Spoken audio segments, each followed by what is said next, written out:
You're listening to Everybody Pulls the Tarp, the go-to podcast for high performers. I'm Andrew Moses.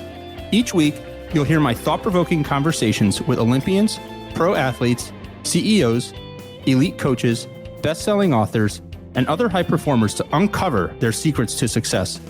Get ready to be inspired each week when we talk about leadership, teamwork, work ethic, and more. Are you ready? Let's go.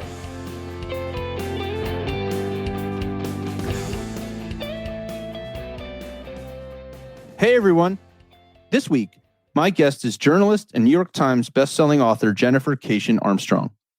Jennifer writes books on pop culture history, including one of my personal favorites, Seinfeldia, How a Show About Nothing Changed Everything. Jennifer's work has also appeared in New York Magazine, Billboard, and more.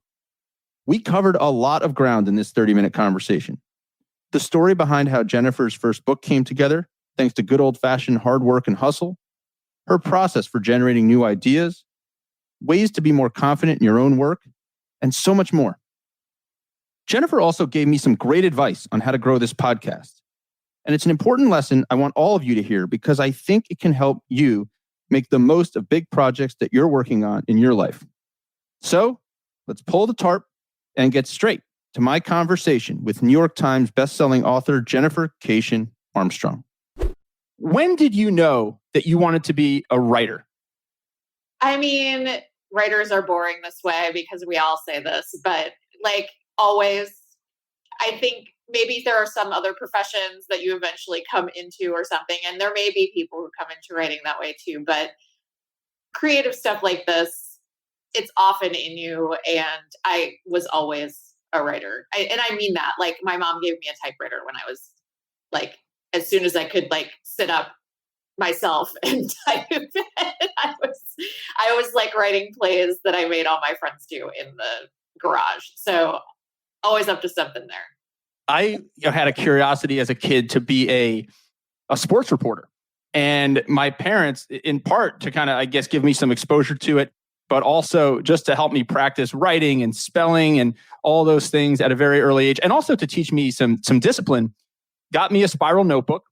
And for the 1993 New York Mets season, they would pull the clippings from the newspaper, and then I would have to write my own recap. Oh, that's so cute. And there were days I fell way behind, right? I would have to, I'd have 8, 9, 10 games and I would learn my lesson. If you don't do the work every single day, it's a lot harder to catch up. I ran across that notebook recently. It's still floating around and it's pretty funny to look at, but a really cool concept. It's great. I love that. My mom used to have me read Reader's Digest, or for some reason I was into psychology today, even though I was like 10 years old. But I had a thing like over the summer where she would have me read magazines, and then like I'd have to report to her, which I also very much think had a huge influence on me eventually, going into media. So how did you then take it from an interest that is always kind of part of you to something that you were going to pursue more seriously? Was it first in high school, in college? How did you get more serious with the craft? It was high school. I was this like very, very type A, high-strung kid. So by high school, I was like, I better have this all figured out. And I went to journalism camp, which is a very nerdy thing. Every time I say it out loud, people laugh. And I'm like, no, this was a real thing. So yeah, by the time I was in high school, I was at the point of like, not just like high school newspaper wasn't enough. I was the sports editor of my high school newspaper, in fact, but like that wasn't enough for me. I had to go, I already felt like I should be at the next level. So I went to this, it was a journalism camp at Ball State University where you'd go in the summer and, you'd kind of like be a specialist in something. Like I did opinion writing, and I have a very formative memory of going to see a movie at the movie theater, and then we'd have to write a review. So it was very much already in that vein of like where I was going ultimately with my career. And I won a little award for it for my little review. And I just was very kind of focused and serious. I spent a little time when I was slightly younger thinking I might be a psychologist. But then I really just got serious and decided to choose journalism by the time I was like 16. So in 2002, you end up at Entertainment Weekly, which you have characterized as, at the time, a dream scenario for you in terms of a job. you were a bit surprised to get that job. I guess you didn't feel like you were totally qualified. Talk about that experience a bit. I think what it was a little bit of like Midwestern syndrome. I had quite a bit of experience. I was actually slightly older than the other assistants who I worked with at Entertainment Weekly, but I had been working in daily newspapers for the most part before that. Since I graduated from college at Northwestern all the way through this time, I was working, covering like city councils and stuff like that, which was sort of what they taught us to do at Northwestern, and very unglamorous, but great training. And so getting to New York and getting this job just felt like almost too much. It was like, oh, wait, now I'm just allowed to like write about what I'm passionate about instead of going to city council meetings till 10 p.m. and having to file a story, like it was just it was like too glamorous, too much. It wasn't that glamorous once I actually got there. It was a lot of hard work. But, I just felt like I couldn't believe that this was a job and that I was allowed to have it because I was a pop culture nerd since I was a kid, just like I was a writer since I was a kid. And it just felt like, I can't believe that I've actually figured out how to have a job like this and that someone is giving me the chance to do it. Well, it's interesting, Jennifer. I mean, this show is called Everybody Pulls the Tarp, and it all really centers around an internship I had early on in my career where I worked in minor league baseball. I worked in the front office for a Yankee minor league team in New Jersey. And this was all part of a grand scheme that I had to be in the business of sports. And you arrive the first day as an intern and you're excited. You're going to learn. You feel like you do have this glamorous opportunity. I can't believe I can actually. Waiting for, right? Yeah. This is what I'm waiting for. And they put you in a conference room and they say, tomorrow, bring a pair of old clothes because you're going to help the grounds crew pull the tarp on and off the field when it rains. And you process this and you really don't understand why. And then you learn that in the minor leagues, they've got a much smaller grounds crew than they do in the big leagues, smaller budget, less personnel. And it's a big job. It requires a lot of arms, a lot of legs.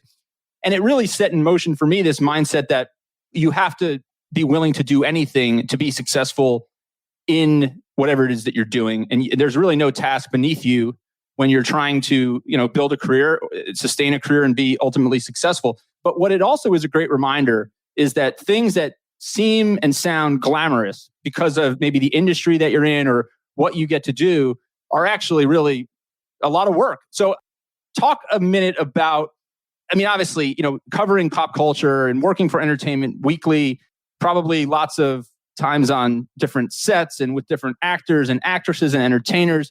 Talk about some of the work that people don't see that really goes into meeting those deadlines and carrying the responsibility. Yeah, it was a really hard job, even though it also had those moments. And I don't deny that those are, that's crazy that I got to be like fly out to Hawaii and be on the set of Lost for a week or that kind of thing. That's nuts. But I did appreciate that a lot. But it also was a lot of really hard work, and partly because it's glamorous, right? They can work you harder because they can just kind of be like, lots of other people want this job too. And so it was just a lot of, especially in the early days, I started as an assistant. So I was starting from the bottom. And that part was a lot of hard work, as you can imagine. Like, it was not only being an assistant, like ordering food and things like that for my bosses, but, we did get the chance to write what you want. But it was like juggling that with the more assistant-y duties of like filing invoices, and also just, you'd kill yourself if you got the chance to actually write pieces, which meant like you're going to stay late. We closed the magazine on Tuesday nights, so we were always there till like after midnight on Tuesdays, and then you just start the cycle over again the very next day. You didn't really get to rest. And so I really worked like wall to wall I didn't mind it at the time, but I really worked wall to wall to do that. And eventually, like by late in the time that I was an assistant, I actually got to do a cover story. It was like something special, like the first assistant that ever had to do a cover story. It was a fluke. That's how these things happen, but you take what you can. Somebody couldn't do it, I think, because it ended up, the interview was going to be between Christmas and New Year's, and the more senior staffer was like, no thanks, don't want to do that. And so I got to fly out and spend some time with Nick Lachey and Jessica Simpson at the height of their fame when they had a reality show that was really, really hot. And so I just said, like, that's fine. I will go. It doesn't matter to me. And I did have a Christmas, but I think I had to fly out right after that. and spend between Christmas and New Year's with them. And I was like, of course. And that was how I got my first cover story. So it's like, and you're always kind of like working hard to get the other grind stuff done so that you can have those moments of when the opportunity comes, getting able to do that and seize it. I think that's such an important point, Jennifer. I mean, people ask me all the time. They say, Andrew, you're this pull the tarp guy. So how do I get all the things that I need to done so that I can do all of these kind of extra things that essentially make the difference? It's hard. And what I tell people a lot of times is you've got to find a way. And a lot of times success is powered in those extra hours, and you get your core work done. And then you've got to figure out how to work everything else in and essentially make a down payment on your future success. So for you, Entertainment Weekly, when do you start getting into some of the more longer form reporting and writing? Because the books that you write are much deeper reporting than I guess you would see in Entertainment Weekly. Talk about that for a moment.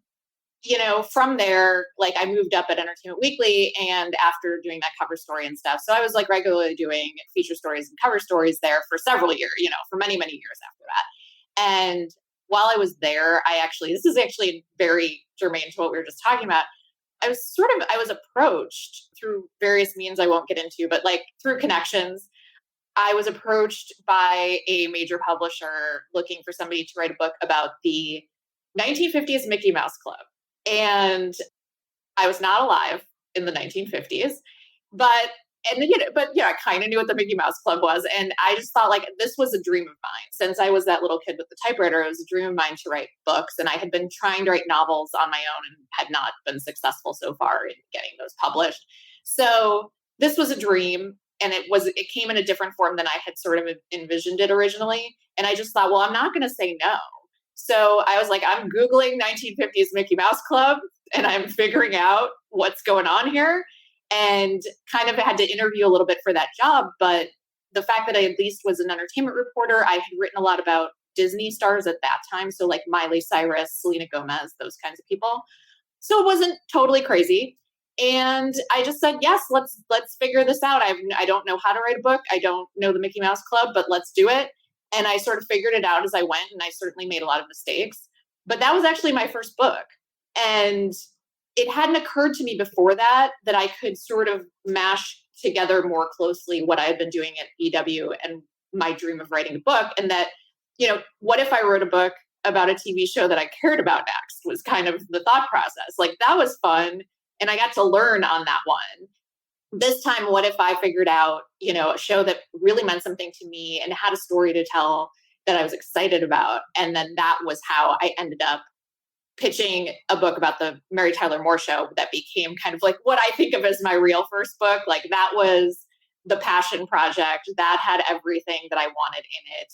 That still, I don't want to pick favorites among my books, but that one still is really close to my heart because of what it meant. And it also was a thing where when I pitched it, I had this idea, like I have to make enough money here to quit my job so that I can really focus on it full time, because it was really hard to write a book and have that full-time job at Entertainment Weekly. So this was my book where I actually was able to quit my job and spend all of my time writing it. And all of that together was like a new dream after, we were talking about the Entertainment Weekly dream, which I had been there for 10 years by then. They wear off.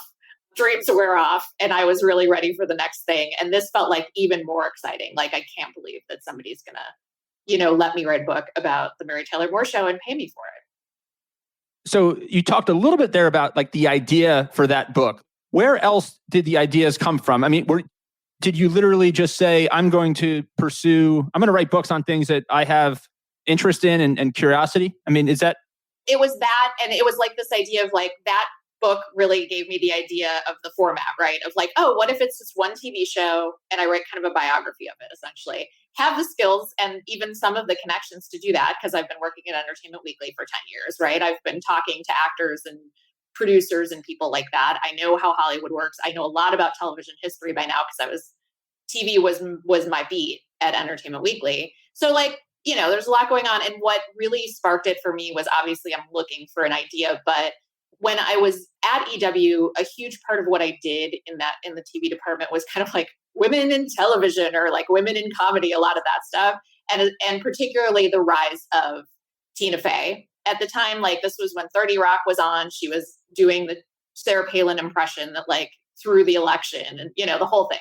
So I was always talking to her, and she was a huge story at the time. And she, along with several other women that I also talked to at this time, Mindy Kaling, Amy Schumer, Julia Louis-Dreyfus, like over and over again, they would bring up the Mary Tyler Moore Show as like their inspiration. Like Tina literally like looked at the Mary Tyler Moore Show pilot and wrote, that's how she wrote the 30 Rock pilot, was she modeled it on that. So like, is this obvious? And I just thought that's so interesting. There's still such a presence of this show from the 70s. And obviously we know it's iconic in terms of just, the depiction of independent single women on television, all of that stuff. And I was like, when I was a little girl, it was already like ending around the time, like I wasn't born when it started, but so it's a little confusing, but I think I was watching reruns and I got obsessed with it when I was a little girl, and I would like dress up as Mary and Rhoda. So I had this kind of like, there was a lot going, right? It's like, there's this modern resonance that's coming up,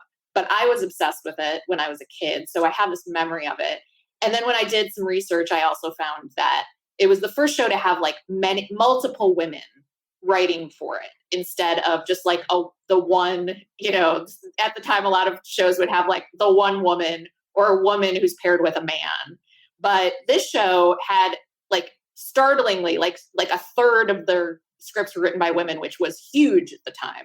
And I just thought, well, there has to be a story there. And that's the other thing I always look for with these books, is not just here's this popular show, but here's something we can say about what happened, and, an interesting story to tell about what happened behind the scenes, and also kind of an ongoing, impact on society. What is your process once you get into it? You talked about kind of the transition from writing it kind of part-time, the first book part-time while you were still at Entertainment Weekly, to being able to afford to do this full-time. Once you're doing it full-time, what's your process look like? Are you someone who writes for X amount of hours a day? Do you write at a certain time of day in a certain place? Talk to me a little bit about like the environment that you create and how you go about it. Once I'm in, like if I'm really, it depends on the phase of book I'm in, but once I'm really like into it, like there's a whole chunk of time that's mostly research, where it's really just like I'll always watch every episode of show, even though obviously anytime I pitch a book, I've seen the show before, but I also have a rule that I have to watch it from start to finish in order as soon as I get the book deal. Like that's part of it. And then taking in a lot of stuff. Like there's a lot of research. It's doing interviews, all of that. So a lot of it is just like putting out the net, getting it back. Once I'm getting to a point where I have enough, I'm probably still going to keep doing some interviews and things as I go. But like once I've got a giant stack of information here, I make a really, really long outline. I won't get too deep into this, I promise. But I make a really, really long outline with just like every piece of information that I want in there. I'll take it from I'm doing this because it's like literally where the stacks will be, is like next to me on my desk. I'll have stacks of paper highlighted and put all this stuff into a big outline. And then I can kind of write almost more like a novelist. That's how I think of it, is like, finally, I've got all the stuff in the order I want it in, and I can go get more of the facts if I need them. But basically now I've got one giant document. It's probably like 100 pages or more, and it's all in order. And then I can actually just sit there and write, as opposed to like picking through things all the time. And that's when I'll start to have more of like a lot of my workday is that I do have, like, as a freelancer, I realized at some point once I quit my job that I had to start having a schedule. Otherwise I was just like, and that's not to say I don't go off of it sometimes and write at night, but I really tried to rein it in a little and make a 10 to 6 work day for myself with a break in the middle. Might go a little bit late at night if I feel like it. But this way, it's like, it had to be way more contained. And so that I'm like actually, seeing my partner and we're eating dinner together and things like that. Because it can just, when you've got a book going, like, it's always there. So it's hard to resist at times because you can always be writing it. Yeah, I keep little notebooks all over the house and Google Docs. And whenever someone's name pops into my head or a type of person that I want to interview, I write it down. And then what I do with it, we go from there. But it's interesting. Whenever I read good nonfiction, I always say to somebody, "How's that book?" I'll say, it was nonfiction, but it read like fiction. Mhm. And is that essentially what you're going for when you're trying to kind of lay everything out and kind of mount it almost like a story, and then you go and fill in the gaps? Are you trying to almost create it as if it was a novel per se? Yeah, exactly. This was what I mean, way farther back than it should be. This was what I wanted to do. Like, even pretty young, I was very much into like what they called new journalism at the time, which was, not at the time that I was reading it, but at the time that it was invented in like the 60s. And I was very, very obsessed pretty young with that period, and like Tom Wolfe and people like that who, Gates Lees, all of those guys who were famous for kind of doing that, for turning journalism into more narrative forms that were more fun to read and were plotted, were actually organized the way that fiction writers organize novels. And so because I loved both, because I loved fiction and I also loved nonfiction, I loved this idea. And pretty early, even when I was a newspaper reporter, I'm sure this was very annoying to my editors, but I was always trying to pitch these stories, and I did it a few times, long stories, like multiple part kind of deals and all that, where I could really hang out for a while, get to know people, interview them in depth, and write these pieces that would feel a little bit more like fiction. It was something I was always trying to do. And this was where I could finally do that. And I try to think of even like to the point of, I know this will never happen, but I still try to write them like Seinfeldia. I tried to write it like, if a person for some reason had never seen Seinfeld, but for some reason also still wanted to read my book, I want them to be able to read it as if it's a book about these people who made a television show. As like a novel about some crazy guys who made a TV show is what I'm trying to write there. While, of course, the annoying part is you have to actually stick to truth. That is the challenging part of doing this.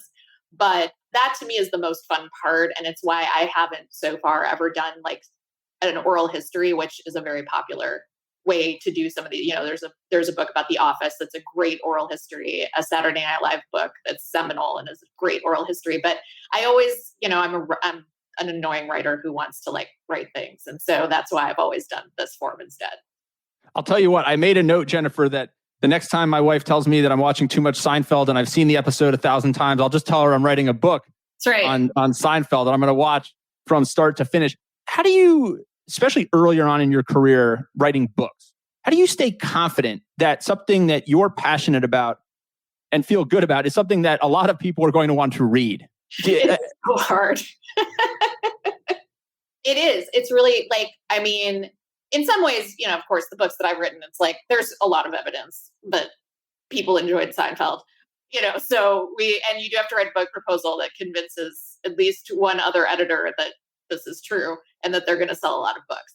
But I still I just worry about everything about this, right? Whether it's the subject matter itself or like my take on it, or do I have enough? Like there's always a point, and I love to tell people this so that if you go to write a book in the future, you know that this is always going to happen. Like I've written 7 books now, and I'm confident it will happen on my 8th as well, that about half to 3/4 of the way through the process, you're like, nope, it's not going to happen. I'm going to have to give back the money, and I don't have enough. This isn't good enough. This is not it. And the one thing that I've learned, the way I deal with that is simply knowing it at this point, and that I don't panic as much. I'm just like, oh, this is the part where I think that it's not going to work and everyone's going to hate it and I don't have enough. And then you just sort of have to keep going through it and it turns out okay. But there's always, no matter, I think that just happens when you write a book. It's such a long process that every person who's ever written any kind of book goes through a period of just thinking like, nope. The problem is that it's hard to really know, especially if nobody's waiting for it. If you don't have a contract, it's hard to know if you should throw in the towel because you're right, or if you just need to power through it. That's the part that's really hard. What about the self-promotional piece of it, right? Like whenever you're a creator, so much of the responsibility for building your audience and growing that following really resides with you, right? I mean, obviously publishers have publicists, internal and external, and there's a variety of different ways to do that. But a lot of creators and authors that I talk to say it's when you have to transition into self-promotion mode, it can be very, very uncomfortable. For me, for example, the podcast, I'm not someone who's kind of like predisposed to promoting stuff that I'm doing, right? I like celebrating things that others are doing, but the only way to really grow the podcast is to be out in front and make sure that you're doing everything that you need to grow audience and have a larger impact. How did you navigate that, and how did you reconcile all that? It's hard. I know. And I feel like this might be, I give advice to people about a number of things, but this is something that comes up a lot. And it is hard. And I'm always encouraging people, you do have to kind of push through that resistance a little. And again, I do have a lot of Midwestern syndrome. We don't do that. Like you're not supposed to be running around talking about how great you are, but you have to do it is the main thing that I tell people. From a book perspective in particular, publishers used to do a lot more than they do now. And I think everybody's stretched thin. And I think of it as me doing everything. And if they happen to kick in at some point, great. They're really good at mailing out books to people when I ask them to. That's kind of all I expect. And I don't mean that in a mean way. I just mean like, if they do more, great. But what I expect is that they're going to send out some books when I ask them to. So I really I learned that after my first book when no one did anything. And I was like, I didn't know I was supposed to plan my own party and plan all, so now I do everything. And I think there's a number of ways of thinking about it. One is, like you said, it's sort of like whether you have a podcast or whether you're in publishing, it's like, if you don't do this, first of all, no one's going to, no one cares more than you do about your project. And if you're within the publishing system, I also kind of just as an encouragement say, like, it's going to be really good for your career if you really push this hard, no matter how it does. Like, the publisher is going to notice your efforts. That has made publishers like me more. And I think it gives me more chances. Even if your book bombs, they're like, oh, but she was great, and they're willing to work with you again. They definitely don't like it if you're not doing anything. So that is an enticement. And if you kind of try a little bit, and I do this and I'm better at this the longer it's been since a book, but like, you can kind of think of it more as like this thing outside yourself. Like, I made this thing and I want you, like, I'm proud of this thing and I want you to know about it. Another way a friend recently mentioned of thinking about it is just like, people are always posting pictures of their babies. There's no reason you can't post a picture of your book. You've liked 7 million pictures of that kid. That friend can reciprocate by, looking at your picture of your book again. So you have to do it, or else there's no point. Why did you do this if no one's going to see it? Don't you want to be able to do more of it? You just have to think about that stuff. And also find ways that you feel comfortable with it. Like, we all have different comfort zones, and some of us are good at talking and some of us aren't. Some of us are good in front of people, some of us aren't. So just find those places that you feel comfortable and kind of do it there, and think of them as your babies that you're telling the world about, instead of it being, don't think of it as about you. Think of it as you want the world to know. Like, you make a podcast and then you can be like, look at the amazing people that I have talked to. And you can think about it that way instead of being like, look at me, right? And I think really similarly about my books. And it's like, I want you to know this story that I worked so hard to uncover and tell in a meaningful way. So that's sort of how I try to think about it. Jennifer, thank you for spending a few minutes with me this week. This has been so much fun. I think the point you made there about, nobody's going to be more passionate, nobody's going to fight harder for your project than you, I think is a great message for us to end our conversation on today. We'll have to keep in touch. We'll have to have you back when you bring new, exciting books into the world. Thank you for doing all that you do. Jennifer Keishin Armstrong, thank you for pulling the tarp. We'll talk soon. Thank you. Thank you for joining me this week. Be sure to subscribe in your favorite podcast app so you can catch all of our upcoming episodes. And if you are like me and want a world full of tarp pullers, then leave a review to help others find us. You can also follow me on Instagram at AndrewMoses123 and sign up for my monthly email newsletter at everybodypullsthetarp.com/newsletter. I'll share tips and insights to help you achieve maximum success and happiness. Today is a great day to pull the tarp. I am rooting for you. See you next time.